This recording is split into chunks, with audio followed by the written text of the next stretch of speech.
কৰি আমাক আপোনালোকে সহায় কৰিলে বিশেষকৈ কোকৰাঝাৰত যেটো কেবিনেট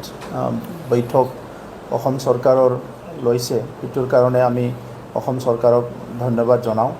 কিন্তু এই কেবিনেটৰ লগতে একেলগে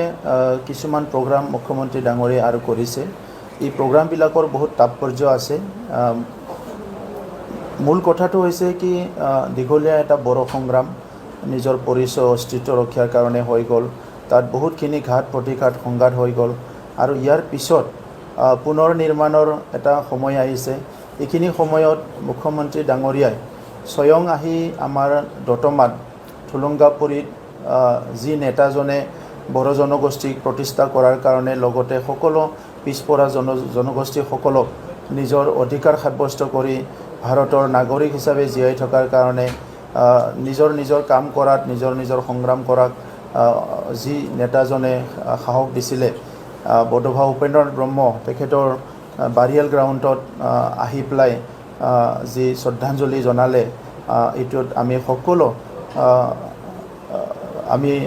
অনাৰ্ড ফিল কৰিছোঁ আৰু ইয়াৰ লগতে তেখেতে আমাৰ বড়োভাৰ পৰিয়ালবৰ্গক লগ কৰিছে সেইটো আমাৰ কাৰণে এটা ডাঙৰ এটা বহুত এটা সিগনিফিকেন্ট এটা প্ৰগ্ৰাম হৈছে মূলত আমি এতিয়া যিসকলে দীঘলীয়া বড়ো সংগ্ৰামৰ লগত জড়িত আছিলোঁ আমি সকলো এই ইনিচিয়েটিভটো এই যে মুখ্যমন্ত্ৰী ডাঙৰীয়াৰ এই প্ৰগ্ৰামটো লৈ পেলাই আনন্দিত হৈছোঁ বহুতজনে মোৰ লগত কথা পাতিছে ফোন কৰিছে যে ইমান এটা ভাল ইনিচিয়েটিভ ল'লে অসম চৰকাৰৰ আগৰ মুখ্যমন্ত্ৰীবোৰৰ পৰাও ৰাইজে আশা কৰিছিলে কিন্তু তেখেতসকলে আহিব পৰা নাছিলে বৰ্তমানৰ মুখ্যমন্ত্ৰী ডাঙৰীয়াই ইয়াত আহি পেলাই ডাঙৰ এটা সমন্বয় আৰু যেটো আমাৰ এটা বিশ্বাসৰ এনাজৰি এটা বান্ধিবলৈ যেটো সক্ষম হৈছে ইয়াৰ কাৰণে তেখেতলৈ মই ধন্যবাদ জনাইছোঁ ইয়াৰ পিছত আমি যোৱাকালিৰ দিনটোতে এডমিনিষ্ট্ৰেটিভ ষ্টাফ কলেজ আমাৰ বিটিআৰ চুক্তিৰ এটা দফা আছিলে সেইটো যোৱাকালি বহুত আছে কিন্তু এই কেবিনেটৰ পৰা আশা নাই মানে আশা কৰা নাই বা এইটো ভিজিটত মুখ্যমন্ত্ৰীৰ পৰা সব আমাক লাগে বুলি আমি আশা কৰা নাই কাৰণ মুখ্যমন্ত্ৰী ডাঙৰীয়াই দায়িত্ব লোৱাৰ আগৰ সময়তো বড়োলেণ্ড অঞ্চলটো চাই আহিছে আৰু এতিয়াও বড়োলেণ্ড অঞ্চল বা বিভিন্ন কাৰ্বি আংলং ডিমা হাছাও ট্ৰাইবেল এৰিয়াবিলাক পিছপৰা অঞ্চলবিলাক তেখেতে খুব পজিটিভলি চাই আছে গতিকে ইয়াত যেটো এক্সপেক্টেশ্যনৰ কথা কৈছে এক্সপেক্টেশ্যনৰ কোনো সীমা নাই কিন্তু আজি বড়োলেণ্ডৰ যেটো উন্নয়ন সেইটো এটা ডাইৰেকশ্যনত গৈ আছে আগৰ চৰকাৰৰ সময়ৰ যেটো লিগেসি আছিলে কাউন্সিল গভৰ্ণমেণ্টৰ তাত মানে কোনো কাম কাজ নাছিলে ৱৰ্ক কালচাৰ নাছিলে তো সেইবিলাক আজি লাহে লাহে দূৰ হৈছে আৰু ইয়াতকৈ ডাঙৰ কথা যে বড়োলেণ্ডবাসীয়ে এতিয়া শান্তি আৰু নিৰাপদে আছে আপোনালোকে যদি চাই যোৱা 1.5টা বছৰত আমাৰ এতিয়া যিখিনি মানে শান্তি আৰু নিৰাপদে আছে আগৰ সময়বিলাকত মানুহবিলাক কল্পনাই কৰিব পৰা নাছিলে এতিয়া যিখিনি হওক মানুহ যদি খুদে তেখেতসকলে নিজে যি বহুত মানে এটা ডেমক্ৰেটিক এটা এক্সাৰসাইজৰ মাজত সোমাই আহিব পাৰিছে ওপেনলি কথা ক'ব পাৰিছে ক্ৰিটিসাইজ কৰিব পাৰিছে এই পৰিৱেশবিলাক আগতে নাছিলে আগৰ চৰকাৰৰ সময়ত যদি আপুনি কোনোবা ক্ৰিটিসাইজ কৰে তাৰ অৱস্থা কি হৈছিলে আপোনালোকে জানে ইভেন সাংবাদিককো বাদ দিয়া নাছিলে তো সেই কাৰণে এতিয়া যেটো আমাৰ টাৰ্গেট যেটো বা উদ্দেশ্য ভাৰতবৰ্ষখন বিশ্বৰ ভিতৰত সৰ্বশ্ৰেষ্ঠ এটা গণতান্ত্ৰিক দেশ এই দেশৰ চুকে কোণে সবতো গণতান্ত্ৰিক এটা বাতাবৰণ থাকিব লাগিব শান্তিৰ বাতাবৰণ থাকিব লাগিব আৰু সেইটো আমি আজি পাবলৈ সক্ষম হৈছোঁ তো সেইটোৱে সবচে ডাঙৰ কথা এই কাৰণে মুখ্যমন্ত্ৰী ডাঙৰীয়াৰ আমি যেটো এক্সপেক্ট কৰিছোঁ তাতকে বেছি আৰু বহুত স্পিডত মুখ্যমন্ত্ৰী ডাঙৰীয়াই এড্ৰেছ কৰি আছে তো সেই কাৰণে আমি বহুত আজি হেপি আমি খুকি আৰু আমিও মানে আমাৰ বহুত কৰণীয় আছে যে মুখ্যমন্ত্ৰী ডাঙৰীয়াই যেটো স্পিডত অসমখন চলাই আছে আমাৰ কাউন্সিলবোৰে যদি সেইটো স্পিডত যাব লাগে আমি নিজকে ষ্ট্ৰেংথেন কৰিব লাগিব আমি নিজকে স্কিল কৰিব লাগিব আমি নিজকে ট্ৰেইন কৰিব লাগিব আৰু কাউন্সিলত আগতে তেনেকা ৱৰ্ক কালচাৰ নাছিলে মানে ইয়াত যিবিলাক বিষয়া আছিল তেখেতসকল ইমান মানে স্পিডত কাম কৰা নাছিলে ইয়াত যিখিনি এমচিএলএ আগত আছিলে তেখেতসকল খুব তেনেকুৱা স্পিডত কাম কৰা নাছিলে বহুত কথা গমে পোৱা নাছিলে কি সেন্ট্ৰেল ফ্লেগশিপ কি ষ্টেট ফ্লেগশিপ প্ৰগ্ৰাম চলি আছে কি চলি আছে এইবিলাক কোনো গমে পোৱা নাছিলে ইভেন আমি 1.5টা বছৰত চালো আগৰ এওপি বিলাক যেটো এনুৱেল অপাৰেশ্যন প্লান বনাইছিলে চৰকাৰে এটো মানে প্ৰত্যেক বছৰে ৰিপিট কৰি থকা আছিল সেইবিলাক আমি এতিয়া ক্লিয়াৰ কৰিলোঁ খুটা কম্বলৰ ৰাজনীতি সম্পূৰ্ণভাৱে বন্ধ কৰি দিলোঁ 1.5 বছৰত আৰু ইয়াৰ কাৰণে অধিক টকা আমাৰ হাতত আছে যাৰ ফলত আমি এতিয়া স্কুল ৰিপেয়াৰিং কৰিব পাৰিছোঁ বেলেগ কাম কৰিব পাৰিছোঁ IASৰ কাৰণে 50 জন ল'ৰা ছোৱালী ফ্ৰী আমি গভৰ্ণমেণ্ট খৰচত দিল্লীলৈ পঠাব পাৰিছোঁ 50 জন ল'ৰা ছোৱালী IITৰ কাৰণে আমি কোচিং কৰাব পাৰিছোঁ আৰু 50 জন ল'ৰা ছোৱালী ফ্ৰী আমি পঢ়াব বিচাৰিছোঁ মেডিকেল মানে কোচিঙৰ কাৰণে সো স্কুল এডাপশ্যন প্ৰগ্ৰাম লৈছোঁ তেনেকুৱা বহুতখিনি প্ৰগ্ৰাম আজি হেণ্ডলুম মিছনত আমি 10 কোটি টকা যোৱা মানে AOPত দিছোঁ আৰু এইবাৰ AOPটো আমি 10 কোটি টকা হেণ্ডলুম মিছনত দিছোঁ যোৱা আমাৰ AOPত আমি 17 কোটি টকা পিক মিছনত দিছোঁ আৰু এইবাৰ মানে এইবাৰ AOPটো আমি 17 কোটি টকা পিক মিছনক দিছোঁ আমি এই টকাবিলাক আগৰ চৰকাৰত খুটা কম্বল ছাপ্লাইত গৈছিলে এতিয়া ইকনমিকেলি আমি ডেভেলপ হোৱাৰ কাৰণে বহুতখিনি মিছনবিলাক আমি হাতত লৈছোঁ আৰু সেইটো আমি খুব এফেক্টিভলি কৰিম অসমৰো কিছুমান অফিচাৰ ইয়াত আহি পেলাই ট্ৰেইনিং ল'ব আৰু আমাৰ চৰকাৰৰ অফিচাৰসকলে ইয়াত কণ্টিনিউলি ট্ৰেইনিং ল'ব পাৰিব এই এডমিনিষ্ট্ৰেটিভ ষ্টাফ কলেজখনে আমাৰ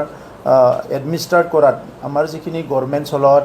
আমাৰ অফিচাৰ বিষয়াবিলাকক যিটো ট্ৰেইনিং দিব লাগে ষ্টাফবিলাকক ইয়াত বহুতখিনি আমাক সহায় কৰিব এইটো এটা ডাঙৰ আমাৰ কাৰণে এচিভমেণ্ট আৰু যোৱাকালিৰ দিনটোতে আমাৰ 229 VCDC আমাৰ 420টা VCDC আছে কিন্তু বহুত VCDCৰ এতিয়ালৈকে অফিচ নাই 229 VCDCটো যোৱাকালি লঞ্চ কৰা হৈছে আৰু এই 229 VCDC আমি অতি শীঘ্ৰে নিৰ্মাণ কৰি সকলো VCDCতে যাতে ৰুৰেল ডেভেলপমেণ্টটো ভালকৈ এফেক্টিভলি হ'ব পাৰে এই কামখিনি আমি আৰম্ভ কৰিম আৰু ইয়াৰ কাৰণে মই মুখ্যমন্ত্ৰী ডাঙৰীয়াক ধন্যবাদ জনাইছোঁ আৰু ইনফ্ৰাষ্ট্ৰাকচাৰ ডেভেলপমেণ্টৰ যিটো আমাৰ ফাণ্ড আমি পাইছোঁ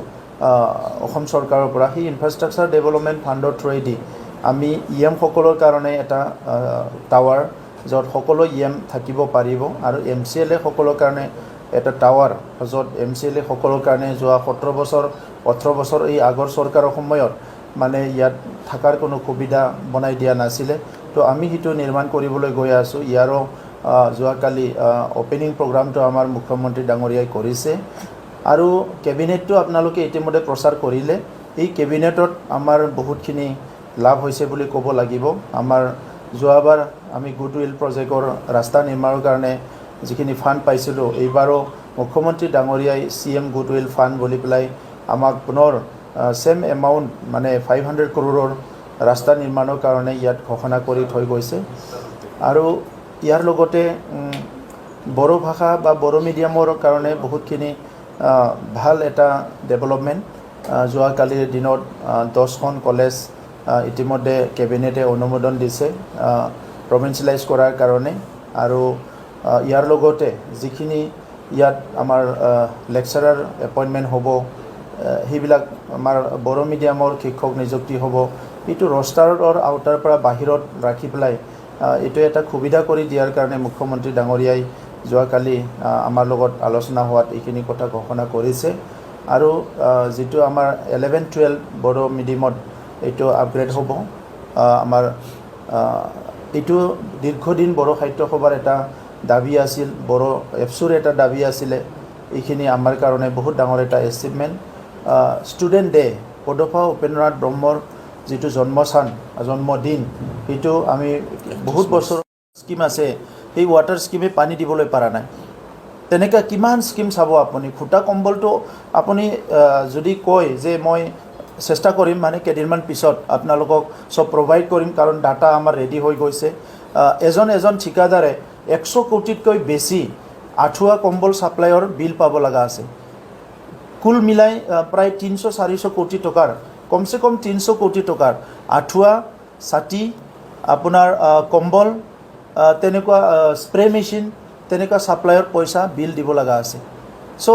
ভাবি লওক আপুনি 300 কোটি টকাৰ যদি আঁঠুৱা আমব্ৰেলা ছাতি কিনিব লাগে কিমান ছাতি পাব অসম চৰকাৰৰ তেনেকুৱা কোনোবা দিনা হৈছে নেকি যে অসম চৰকাৰে 100 কোটি টকাৰ কম্বল বিতৰণ কৰিছে 100 কোটি টকাৰ আমব্ৰেলা বিতৰণ কৰিছে তেনেকুৱা কেতিয়াবা হৈছে নেকি অসম চৰকাৰ এটা বৃহৎ দুৰ্নীতি হৈছে এই দুৰ্নীতি কৰাসকল বাছি যাব নে কোনোদিনে বাছি নাযায় আজি চাওক অসমত ভাৰতত কোনো দুৰ্নীতি কৰা মানুহ কোনোদিনে বাছি যোৱা নাই এদিন নহয় এদিন জালত পৰিছে সেইটো যিমান ডাঙৰ কেন্দ্ৰীয় মন্ত্ৰী নহওক কিয় আজি নহয় কালিতো যাবই মই কৰিলেও যাব আপুনি কৰিলেও যাব তেতিয়া শাসনত আছিলে হাগ্ৰামৰ মহিলা, গতিকে তেওঁৰ বিৰুদ্ধেও কিবা অভিযোগ আছে? নিশ্চয় যোনে আছে তাৰ বিৰোধী হ'ব। কোন বিষয়া আছিল, কোন EM আছিল, কোন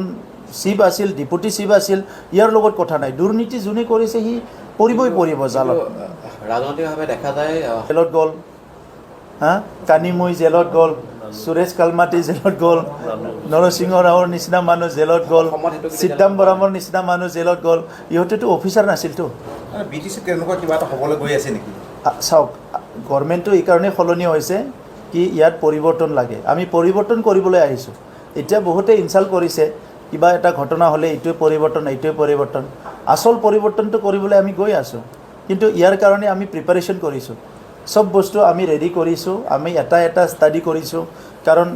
গভৰ্ণমেণ্ট এখন হ'লে সেইটো যি লেভেলৰ গভৰ্ণমেণ্ট নহওক, পঞ্চায়তৰ পৰা পাৰ্লিয়ামেণ্টলৈকে, সেইটো এটা ৰুলৰ মাজত চলিব লাগিব।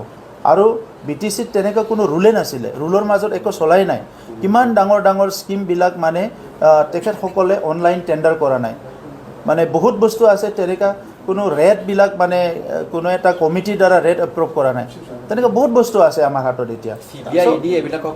বহুত শ্বৰ্টলি ইয়াৰ কিছুমান মানে ফলাফল দেখিবলৈ পাব। পৌৰসভা ৰাজ্যৰ পৌৰসভা এলেকাত দিকো দিব পাৰোঁ, চবকো দিব পাৰোঁ। ৰৌবালি এবাৰ জালত